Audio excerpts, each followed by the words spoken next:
Safest commanders to invest in 2025. I'm going to give you a single commander for each troop type to use as a building block. So this video is predominantly aimed at people who are entering Season of Conquest. And after recommending the one commander, I'm going to give you options you can use prior to Season of Conquest so you can kind of prepare for it. And I can give you like an upgrade after those commanders and to use in the future, and also as well with potential armament switching and the formations along the way. So let's begin with infantry. It's no coincidence I'm starting off with infantry. Infantry has the latest release with Baichi, but the building block, so the commander that is the safest to invest in, is going to be stable for now and the considerable future, and it's got to be Luce. Luce has been in the game for quite some time, and he remains probably the best commander in the game because every single one of his skills is just good. And he does a lot of damage. He has a 5 target AoE, has a good debuff, has a lot of stats. He's tanky, and he provides you with extra basic attacks.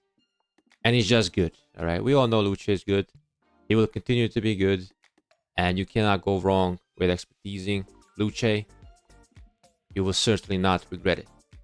Now, with the pairing, he is very flexible.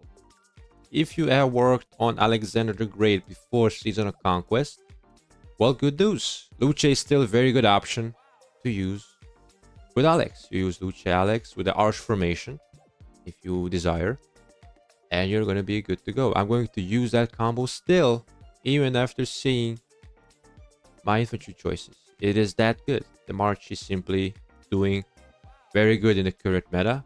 We're going to see how it does in the next, Crystal Tech meta, but for the time being, you just cannot go wrong with it. Recently, CJ has been reworked, so CJ is now a smite commander. So if you have worked on CJ prior to Season of Conquest, you can pair CJ with Luce as well. And now, with the formation, since it's a double smite combination, Arch is not going to give you really the best of both worlds, because Pincer is designed to just destroy, and it's working best when you have a double smite configuration, such as CJ with Luce, Baichi with Luce, Baichi with Wallace. You get the idea. So this formation right now is currently the best into the game for every single thing on there is to do, for open field, for rally, for garrison, and you just cannot go wrong with this combination as well. So this is the route you want to naturally take. So if you worked on Alexander the Great before Season of Conquest, you invest into Luce. You use it with Arch formation because Alex is not a smite commander, so he's not really benefiting from the pincer formation. But later on, if you want to upgrade your Alex, you invest in Baichi. Baichi is a commander you don't really have to max as compared to Luce, because I consider Baichi as like the Joan Prime of infantry, where you can leave me with 5-5-1-5 and you will have pretty good results. It's not easy to get this skill allocation, but you certainly do not have to max him. But of course, once maxed, he's going to do more things. So just keep that in mind. But overall, I'll be really happy to see as your one single infantry march is going to be Baichi primary for the smite tree, and then Luce secondary with Luce max, and you can leave Baichi at 5-5-1-5, and you're good to go. Infantry, this is your baseline march. You can invest further into infantry you want. This is the best period for infantry there's ever been. So shout out to all the infantry guys. We're eating good, and we finally got the love we deserve. Now moving on to Cavalry. Cavalry, the latest addition has been Arthur Pendragon. Arthur Pendragon is a really good commander, very strong. And what's interesting about Arthur is he has not yet reached his full potential. And what I mean by that is Arthur is a hybrid commander. He does combo damage as a primary, and he does skill damage as a secondary. Most people right now use him as a secondary behind Huo, and for good reason, because up to this point, We have seen the Bertrand rework as a combo commander, but the results we've seen so far has not been really justified to use that combo. So ideally, we have to wait for the next Cavalry release, which is still a ways ahead, to really see Arthur Primary pop off with another similar commander like him into the game. So for that reason, you should stick to using Arthur as a secondary. But obviously, before Season of Conquest, there have not been really good options to use. So I would recommend to do something similar like Baichi, and that is to invest into Joan Prime. Now, Joan Prime, what I like about this pairing and suggestion is you don't have to max her. So like Baichi, you can make her 5-5-1-5, and you're going to be good to go. This is going to be another double AoE March with a lot of utility and a lot of skill activations if you happen to have her 4th skill maxed. And this March just does a lot of damage. Same with Baichi Luce, and it's just going to do a lot of good things until the next Cavalry combo arrives into the game. So you probably have worked on Wedge or Cavalry as well, so you're going to be having good armaments for that. And if you want to make the switch to Delta, you kind of want to have a single armament inscription before you do that, or at least the rare inscription. And what do I mean by that is going to be the one on the instrument. So now it's on my pincer march. I'm going to show you this one. You basically get this inscription, which basically increases your chances of combo based skills to activate more frequently. So causative is the minimum, but obviously the rare inscription, which is the butterfly effect, is going to give you 20% more likelihood of triggering these attacks. So take that in mind before you make the switch to Delta, in hoping to use Arthur Primary before we have a new Cavalry combo commander into the game. So that is my recommendation for Cavalry. And for archers is going to be quite simple. Zhuge Liang is your best bet, your safest bet, because he has circle AoE, he does a lot of damage, he has health, and he also has some rage engine going on, and he has a dispel.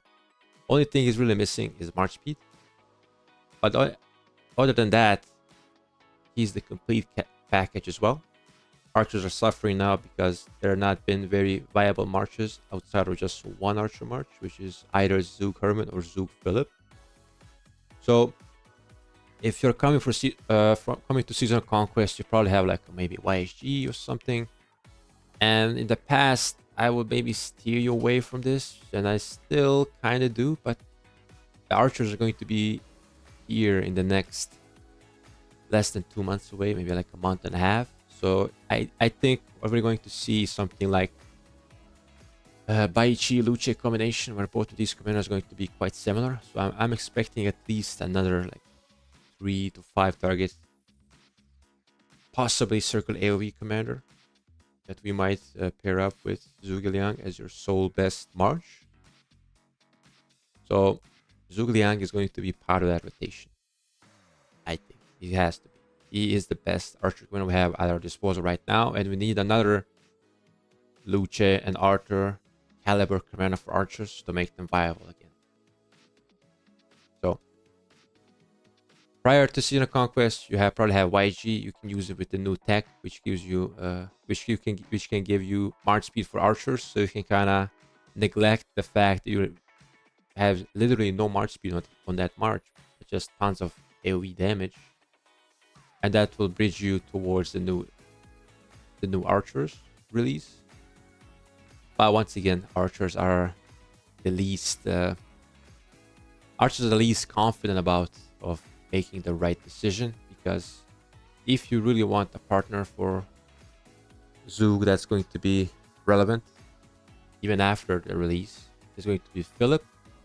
Philip is great for archers because he gives them 35% health and gives them 20% march speed, and he gives them chance to do their active skills again and makes them tankier and do more damage. So a lot of good things coming from Philip for archers. And I personally use Zook Philip, and I've been quite happy with the result. But once again, Philip might not be the ideal commander to work on after just entering Season of Conquest, because you ideally want to have more marches built up before you go invest into Philip. So there you go. Now the good thing about archers is we're likely going to be staying with the wedge skill damage based formation, so you don't really have to make any switches just yet. So that's a good thing about the archers we have right now. And lastly is the siege. I've dabbled in siege last KVK. I had some interesting experience, had some fun with it. And currently the best march in the game still, even after the new release, is going to be Gaja Primary, or even Gonzalo Primary, doesn't matter. But it's Gaja and Gonzalo. And if I have to pick one of the two, it's going to be Gonzalo, because he has the AoE damage. And potentially the next engineering release will have another AoE commander, which is going to be just a double damage dealer type of march. So I feel more confident recommending people to invest into Cordoba than someone like Gaja, who is more of a tanky amplifier for the damage dealer. And of course, the V formation is always going to be the choice for engineering commanders, so there's no reason to use conversion stones for it, but it makes it simple. So there you have it. I gave you simple and easy to understand guidelines, and the only thing I really have doubts over is going to be the archers, but we all have doubts about archers right now. But I hope this makes sense for you and makes it easy to follow. If you have any questions, let me know in the comments below. If this helps you, consider subscribing, liking the video, and I'll catch you guys in the next one.